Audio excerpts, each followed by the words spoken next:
नमस्कार जौहर साथियों, स्वागत है आपका हमारे YouTube चैनल में। आप झारखंड के किस जगह से समाचार सुन रहे हैं, कृपया कमेंट बॉक्स में लिखकर हमें जरूर बताएं। तो आइए जानते हैं झारखंड से जुड़ी तमाम प्रमुख खबरों को। इससे पहले अगर आपने अभी तक इस चैनल को सब्सक्राइब नहीं किए हैं तो चैनल को सब्सक्राइब करके बेल आइकॉन को भी प्रेस कर दीजिए। 4 साल में 400 करोड़ की लागत से बनेगा होटल ताज, कितने लोगों को मिलेगा रोजगार। दरअसल आपको बता दूं कि राजधानी रांची में अगले 4 वर्ष में 400 करोड़ रुपए की लागत से ताज होटल बनेगा। इसके निर्माण को लेकर बुधवार को मुख्यमंत्री हेमंत सोरेन और टाटा स्टील के सीईओ और एमडी टीवी नरेंद्रन की उपस्थिति में झारखंड मंत्रालय में एमओयू पर हस्ताक्षर किए गए। एमओयू नगर विकास एवं आवास विभाग एवं द टाटा इंटरप्राइजेस की अनुषंगी इकाई the Indian hotels company limited में बीच हुआ। मुख्यमंत्री ने कहा है कि राज्य में ताज होटल खोलने को लेकर वे पिछले कई सालों से प्रयासरत थे। इसके निर्माण में न सरकार और न ही टाटा ग्रुप की तरफ से कोई अड़चन आएगी। उन्होंने उम्मीद जताई कि टाटा समूह से राज्य का जो रिश्ता सालों पुराना है वह आगे भी इसी तरह बना रहे। सरकार का हमेशा से यह प्रयास रहेगा कि टाटा ग्रुप के साथ कदम से कदम मिलाकर चलते रहें। विभागीय सचिव अरवा राजकमल ने कहा है कि ताज होटल को अगले 4 वर्षों में पूरा करने का लक्ष्य है। बता दें कि जनवरी 2024 में कैबिनेट की बैठक में Indian hotels company limited (IHCL) को greater Ranchi development agency limited के स्वामित्व में उपलब्ध भूखंडों में से 6 एकड़ का प्लॉट देने पर सहमति बनी थी। एमओयू के दौरान नगर विकास मंत्री हफीजुल हसन, मुख्य सचिव एल खियांगते, मुख्यमंत्री के अपर मुख्य सचिव अविनाश कुमार, IHCL के senior vice president operations K Mohan Chandran, vice president development Anika Gupta एवं vice president corporate affairs Tata steel Chanakya Chaudhary मौजूद थे। झारखंड के हर ब्लॉक में गौशाला बनाने की तैयारी में सरकार, कृषि मंत्री दीपिका ने कहा ऑर्गेनिक खेती पर भी कर रहे काम। दरअसल आपको बता दूं कि कृषि मंत्री दीपिका पांडेय सिंह ने कहा कि राज्य में मात्र 23 गौशाला निबंधित है। ये संख्या बहुत कम है। हमारा प्रयास होगा कि प्रखंड स्तर पर गौशाला का चलाई जाए। गौ सेवा आयोग की ओर से हमारी गोमाता हमारा दायित्व के जरिए आमजन को गौ सेवा से जोड़ा जाना बहुत बेहतरीन प्रयास है। इससे लोग गौ सेवा कर पाएंगे। दीपिका पांडेय गौ सेवा आयोग की गोबर प्रसंस्करण प्रशिक्षण प्रमाण पत्र वितरण समारोह को संबोधित कर रही थी। उन्होंने कहा कि प्रखंड स्तर पर गौशाला चलेगी तो गाय या गोवंश की तस्करी की शिकायत नहीं मिलेगी। गोबर को बहुत प्रकार से उपयोग में लाया जा सकता है। इससे गोबर गैस बनती है। बता दें कि दीपिका पांडेय ने कहा कि ऑर्गेनिक फार्मिंग सहित अन्य कार्य हो रहा है। इसके लिए रांची के 10 प्रखंडों के महिलाओं को प्रशिक्षण दिया जाना बहुत अच्छी पहल है। बता दें कि प्रशिक्षण के बाद महिलाएं स्वरोजगार कर पाएंगी। विभाग का प्रयास होगा कि इन महिलाओं को बैंक की ओर से पूंजी उपलब्ध कराई जाए ताकि महिलाएं आर्थिक रूप से मजबूत हो सके। झारखंड में फूट डालो राज करो की कोशिश, कांग्रेस प्रभारी ने बीजेपी पर लगाए गंभीर आरोप, कहा नहीं होने देंगे कामयाब। दरअसल आपको बता दूं कि झारखंड में पिछड़ा वर्ग व अनुसूचित जाति के प्रबुद्ध जनों के साथ संवाद कार्यक्रम में प्रदेश कांग्रेस प्रभारी गुलाम अहमद मीर ने कहा कि झारखंड में भाजपा के फूट डालो और शासन करो की नीति का विफल कर देना है। बैठक को संबोधित करते हुए प्रदेश कांग्रेस प्रभारी गुलाम अहमद मीर ने कहा कि भाजपा अपनी नीतियों से बाज नहीं आ रही है। वह फूट डालो राज करो की अंग्रेजों की नीति पर चलती है और उसे ही दोहराने का प्रयास कर रही है। उन्होंने कहा कि झारखंड के लोकसभा चुनाव से वह इतनी विचलित हो चुकी है कि वो जनता के मुद्दों की बात नहीं करती, बल्कि उन्हें मुद्दे से भटकाने का प्रयास करती है। उन्होंने कहा कि कांग्रेस ने आपकी समस्याओं के समाधान के लिए जिसकी जितनी भागीदारी उसकी उतनी हिस्सेदारी को सामने रखा है और आज भी हम इस पर आपके साथ खड़े हैं। बता दें कि उन्होंने कहा कि कांग्रेस ने जनता की समस्याओं के समाधान का जो मार्ग चुना उसे लागू करने की नकल प्रधानमंत्री मोदी की मजबूरी बन गई, लेकिन स्पष्ट दूरदर्शिता के कारण वो इसकी नकल भी नहीं कर पाए। कैंसर का इलाज करा रही महिला नक्सली को दबोचने से बौखलाए, बिहार झारखंड बंद का ऐलान, अलर्ट पर पुलिस। दरअसल आपको बता दूं कि 1 करोड़ के इनामी नक्सली नेता विवेक की पत्नी जया उर्फ चिंता की गिरफ्तारी के विरोध में नक्सलियों का आहूत झारखंड बिहार बंद बुधवार रात 12 बजे शुरू हो गया है। नक्सलियों के बंद को लेकर गिरिडीह पुलिस हाई अलर्ट पर है। नक्सलियों के प्रभाव वाले इलाके में पड़ने वाले नई Delhi Howrah grand court rail line, GT road, mobile towers, सरकारी भवनों आदि पर पुलिस की कड़ी निगाह है। एसपी दीपक कुमार शर्मा ने जिले के पुलिस अधिकारियों को बंद को लेकर विशेष सतर्कता बरतने तथा क्षेत्र में गश्त तेज करने का निर्देश दिया है। इसके अलावा गिरिडीह पुलिस द्वारा एहतियात के तौर पर कई आवश्यक कदम उठाया गया है। बता दें कि भाकपा माओवादियों के Bihar Jharkhand special area committee के प्रवक्ता आजाद ने 25 जुलाई को बिहार झारखंड बंद का ऐलान किया है। ये बंद धनबाद में कैंसर का इलाज करवा रही महिला नक्सली जया सहित 3 लोगों को गिरिडीह पुलिस द्वारा गिरफ्तार किए जाने के विरोध में बुलाया गया है। बता दें कि इधर माओवादियों द्वारा 25 जुलाई को आहूत बंदी को लेकर नक्सलियों ने डुमरी प्रखंड क्षेत्र के कई गाँवों सहित डुमरी थाना के कुछ दूरी पर स्थित गुजारी मोड़ के समीप पोस्टरबाजी की। लंबे समय बाद माओवादियों के पोस्टरबाजी से क्षेत्र में दहशत का माहौल है। माओवादियों द्वारा की गई पोस्टरबाजी में क्या लिखा गया था जानकारी नहीं मिल सकी है, क्योंकि अहले सुबह ही सूचना के बाद पुलिस द्वारा पोस्टर को हटा दिया गया था। कमेटी की रिपोर्ट पर नहीं दे सकते प्रमोशन, कोर्ट ने शिक्षकों की पदोन्नति पर लगाई रोक। दरअसल आपको बता दूं कि झारखंड हाईकोर्ट के जस्टिस दीपक रोशन की अदालत में प्राथमिक शिक्षकों को प्रोन्नति देने में टेट पास होने की अनिवार्यता को लेकर दाखिल याचिका पर बुधवार को सुनवाई हुई। सुनवाई के बाद अदालत ने विभागीय सचिव के उस पत्र पर रोक लगा दी जिसके तहत जिलों में प्राथमिक शिक्षकों को प्रोन्नति दी जा रही है। अदालत ने कहा कि किसी कमेटी की रिपोर्ट के आधार पर प्रोन्नति नहीं दी जा सकती है, इसके लिए सरकार को नियमावली बनानी होगी। अदालत ने मामले में 2 सप्ताह बाद सुनवाई निर्धारित की है। प्रार्थियों की ओर से अधिवक्ता सौरभ शेखर ने अदालत को बताया कि वर्ष 2012 में राज्य में टेट परीक्षा नहीं होती थी। ऐसे में प्राथमिक शिक्षकों को नियुक्ति के लिए टेट पास होने की जरूरत नहीं है। इसको लेकर सरकार ने एक कमेटी बनाई थी जिसने रिपोर्ट में कहा था कि वर्ष 2012 से पहले राज्य में नियुक्त होने वाले शिक्षकों के लिए टेट पास की अनिवार्यता नहीं थी। इस पर प्रार्थियों की ओर से कहा गया कि कमेटी की रिपोर्ट गलत है, क्योंकि एनसीईआरटी ने इसको लेकर स्पष्ट अधिसूचना जारी की है जिसमें कहा है कि पूर्व कार्यरत शिक्षकों को प्रोन्नति के लिए टेट पास होना जरूरी है। बता दें कि कमेटी की रिपोर्ट के बाद सरकार ने नियमावली नहीं बनाई है, लेकिन प्राथमिक शिक्षकों को प्रोन्नति देने की प्रक्रिया की जा रही है, इसलिए इस पर रोक लगाई जाए।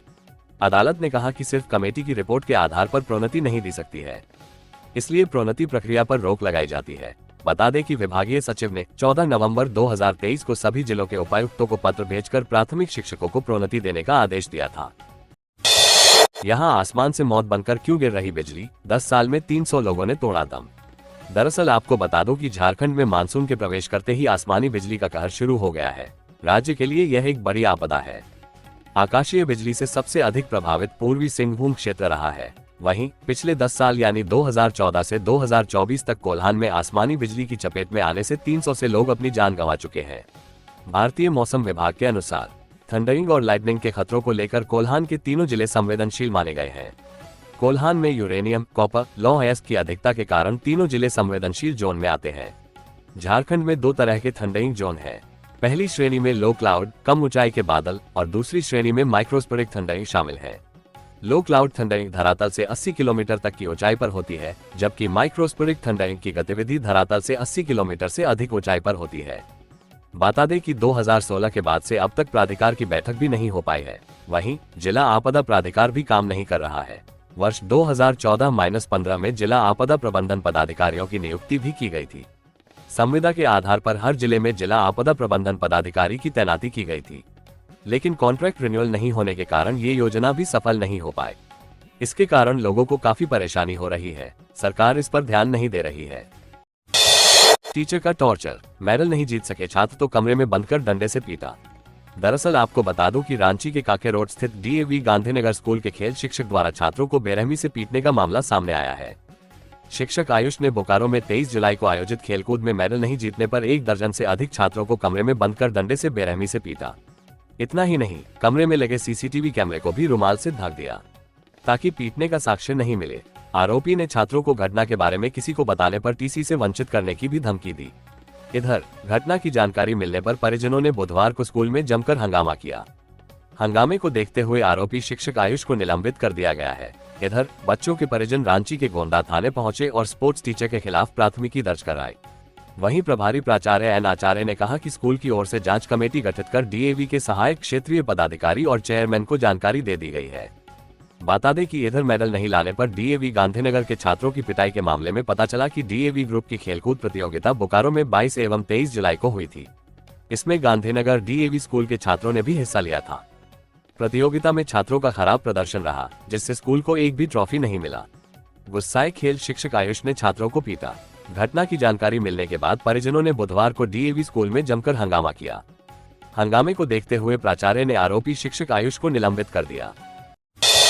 मंत्रियों को मोबाइल, कर्मचारियों का बड़ा एचआरए, हेमंत सोरेन सरकार ने दिए कई तोहफे। दरअसल आपको बता दूं कि झारखंड के करीब 1.80 लाख सरकारी कर्मचारियों का आवास किराया भत्ता एचआरए 3% तक बढ़ा दिया गया है।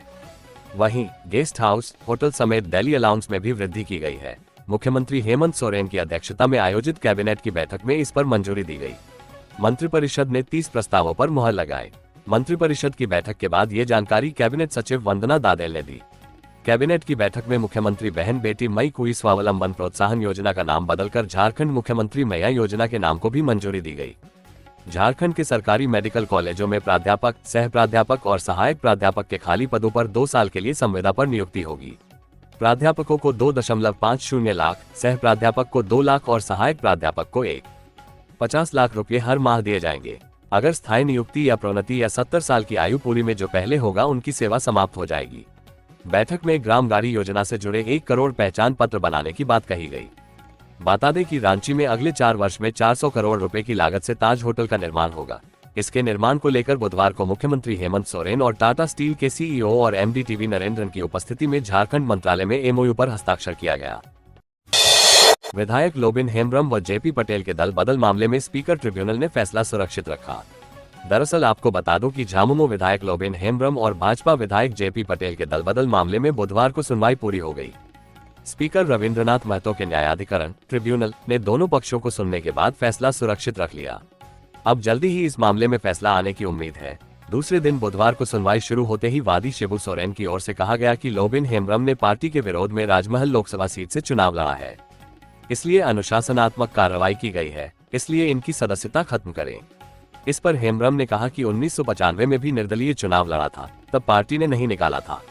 अब भी निष्कासन से संबंधित कोई नोटिस नहीं मिला है। सदन भी मैंने हेमंत सोरेन के पक्ष में वोट दिया है, यानी पार्टी मान रही है कि मैं झामुमो विधायक हूँ। वहीं जेपी पटेल मामले में वादी नेता प्रतिपक्ष अमर कुमार बावरी ने कहा कि पटेल सिर्फ इतना बता दें कि वे कांग्रेस के चुनाव चिन्ह पर हजारीबाग सीट से लोकसभा चुनाव लड़ा था या नहीं। इस पर पटेल ने कहा कि दलबदल का मामला नहीं बनता है, कल ही याचिका की कॉपी मिली है, जवाब देने के लिए 90 दिन का समय चाहिए। स्पीकर ने इसे खारिज करते हुए गुरुवार दोपहर 12 बजे तक लिखित जवाब सौंपने को कहा है। बिलियन इंप्रेशन रांची व झारखंड की खूबसूरती बढ़ाएगा, हेमंत सोरेन। दरअसल आपको बता दूं कि मुख्यमंत्री हेमंत सोरेन ने बुधवार को बिरसा मुंडा स्मृति पार्क में बिलियन इंप्रेशन का उद्घाटन किया। अंगूठे के निशान वाली इस आकृति का निर्माण टाटा ग्रुप ने किया है। टाटा स्टील ने टाटा स्ट्रक्चरा के स्ट्रक्चरल स्टील ट्यूब से इसका निर्माण हुआ है। उद्घाटन अवसर पर नगर विकास मंत्री हफीजुल हसन, कल्याण मंत्री दीपक बेरू, टाटा स्टील के सीईओ और एमडी टीवी नरेंद्रन, सीएम के अपर मुख्य सचिव अविनाश कुमार, नगर विकास सचिव अरवा राजकमल व अन्य पदाधिकारी मौजूद थे। मीडिया से बातचीत में मुख्यमंत्री ने कहा कि बिलेनियम इंप्रेशन झारखंड और रांची की खूबसूरती बढ़ाएगा। 2 अंगूठे के निशान रूपी आकृति देखकर लोग प्रभावित होंगे। यह एकता का भी प्रतीक है। उन्होंने कहा कि पहले भी अंगूठे का महत्व था, आज भी इसका महत्व कायम है। देश व अन्य राज्यों में भी इस तरह की भव्य आकृतियां बनी है। बता दें कि बिलियन इंप्रेशन को 2 अंगूठे के निशानों के रूप में डिजाइन किया गया है, जो एक दूसरे को संतुलित करते हैं।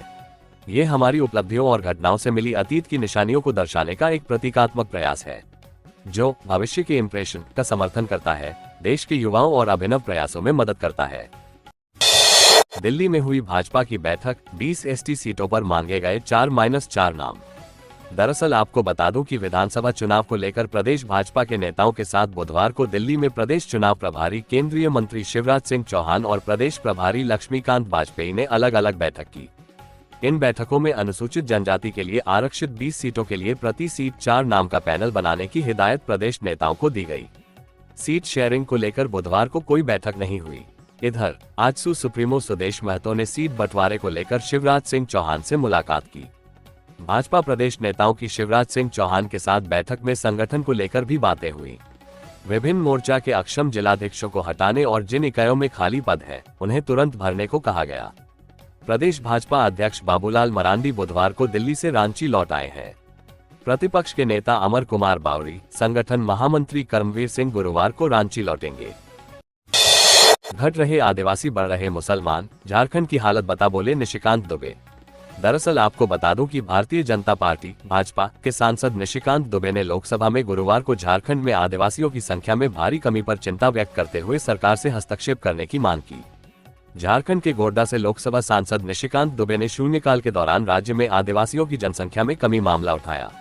उन्होंने कहा कि जब झारखंड राज्य बना था उस समय वहां आदिवासियों की संख्या 36% थी, लेकिन आज ये घटकर 26% रह गई है, जो सभी के लिए गंभीर चिंता की बात है। उन्होंने कहा कि राज्य में बांग्लादेशी घुसपैठिए बढ़ रहे हैं और ये घुसपैठिए यहाँ की आदिवासी महिलाओं से शादी कर रहे हैं। स्थानीय चुनाव में ये देखने को मिलता है। चुनाव में भाग लेने वाली बड़ी संख्या में हिंदू महिलाओं के पति मुसलमान होते हैं। भाजपा नेता ने कहा कि राज्य में घुसपैठ की वजह से मुसलमानों की संख्या तेजी से बढ़ रही है। उन्होंने कहा कि 25 विधानसभा क्षेत्रों में करीब 110% मुसलमानों की संख्या बढ़ी है। बता दें कि उन्होंने कहा कि पश्चिम बंगाल के मुर्शिदाबाद और मालदा से लोग आकर हिंदुओं पर जुल्म करते हैं और सरकार चुप है। ये बहुत गंभीर मामला है, सरकार को इसमें हस्तक्षेप करना चाहिए। उन्होंने घुसपैठ रोकने के लिए राज्य में राष्ट्रीय नागरिक रजिस्टर (NRC) लागू करने की मांग की। NEET case CBI team Bihar police के साथ हजारीबाग पहुंची है। 2 संदिग्धों से पूछताछ के बाद गेस्ट हाउस में छापा मारा, अब तक 36 गिरफ्तार। दरअसल आपको बता दूं कि नीट पेपर लीक मामले में सीबीआई की टीम एक बार फिर हजारीबाग पहुंची। 4 गाड़ी से पहुंचे सीबीआई के लगभग 15 अधिकारियों ने कटक मसांडी रोड स्थित राज गेस्ट हाउस में फिर से जांच की।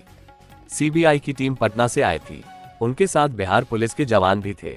सीबीआई की टीम अपने 2 संदिग्धों को लेकर आए, उन्हें साथ रखकर राज गेस्ट हाउस छापेमारी की। इस दौरान कई डॉक्यूमेंट प्रिंटर जमा करने के बाद राज गेस्ट हाउस को सील कर दिया। सीबीआई की टीम के वापस पटना चली गई है। माओवादी बंद असरदार, पहिए थमे मनोहरपुर में दिखा असर, कारोबार और गाड़ी की रफ्तार पर दिखा असर। दरअसल आपको बता दूं कि माओवादियों द्वारा गुरुवार को आहूत बिहार झारखंड बंद का खासा असर है। मनोहरपुर में बंद की वजह से यहां की दुकानें, व्यावसायिक प्रतिष्ठानें, बैंक, पेट्रोल पंप तथा अन्य कई सरकारी और गैर सरकारी कार्यालयों में ताले लटके रहे। वहीं सेल की चिड़िया माइंस में लौह अयस्क के उत्पादन और परिवहन भी प्रभावित हुआ है। बता दें कि मनोहरपुर से रांची, सिमडेगा, जमशेदपुर, चाईबासा, किरीबुरू, जामडक, गुमला, रोरकेला को आने जाने वाली बसों के भी पहिए थमे रहे। अलबत्ता ग्रामीण इलाकों को आवागमन करने वाली छोटी सवारी गाड़ियां भी नहीं चली, जिसके चलते सड़क मार्ग से जाने वाले लोगों को घोर दिक्कतों का सामना करना पड़ रहा है। इधर बंद के मद्देनजर पुलिस प्रशासन भी मुस्तैद है। केंद्रीय मंत्री जी किशन रेड्डी धनबाद में दिया गया गार्ड ऑफ ऑनर, अग्नि प्रभावित क्षेत्र का करेंगे दौरा। दरअसल आपको बता दूं कि केंद्रीय कोयला मंत्री जी किशन रेड्डी धनबाद पहुंचे। बरवा अड्डा हवाई अड्डा पर उनकी हेलीकॉप्टर की लैंडिंग हुई। बरवा अड्डा हवाई अड्डा पर कोल इंडिया चेयरमैन और BCCL CMD समेत तमाम अधिकारियों ने उनके स्वागत किया। हवाई अड्डा पर गार्ड ऑफ ऑनर दिया गया। इसके बाद कोयला मंत्री अधिकारियों के साथ रवाना हो गए। कोयला मंत्री आज BCCL की परियोजनाओं का दौरा करेंगे, साथ ही अग्नि प्रभावित और भू धसान क्षेत्र में रह रहे लोगों से रूबरू होंगे। सबसे पहले उनका दौरा सिजुआ में है। सिजुआ के बाद वो कुसुंडा झरिया की परियोजना का दौरा करेंगे। झरिया अग्नि प्रभावित क्षेत्र से विस्थापित होकर बेलगड़िया टाउनशिप का भी कोयला मंत्री आज दौरा करेंगे। बेलगड़िया में बसे लोगों से वो रूबरू होंगे, उनकी समस्याओं को भी सुनेंगे। BCCL की कोयला नगर स्थित पंचवटी इको पार्क में पौधारोपण भी किया जाना है। कोयला मंत्री इस इको पार्क में पौधारोपण के साथ कोल इंडिया की सभी इकाइयों में आज से पौधारोपण का कार्य शुरू होगा। बता दें कि देश में कोकिंग कोल के बढ़ती मांग के मद्देनजर BCCL पर विशेष फोकस है। इसके लिए BCCL अधिकारियों के साथ समीक्षा बैठक भी होगी। कैबिनेट के एजेंडे में झरिया पुनर्वास योजना शामिल है। एक बड़ी आबादी अग्नि प्रभावित और भू धसान क्षेत्र में रहती है। विस्थापन और पुनर्वास कोयलांचल के लिए एक प्रमुख मुद्दा भी है। झारखंड में विधानसभा चुनाव भी नजदीक में है। ऐसे में कोयला मंत्री का धनबाद आना और अग्नि प्रभावित और भूधसान क्षेत्र में बसे लोगों से मुलाकात के चुनाव से जोड़कर मायने भी लगाए जा रहे हैं। ऐसे में संभावना है कि विधानसभा चुनाव से पहले झरिया पुनर्वास योजना को मंजूरी मिलने की 100% उम्मीद है।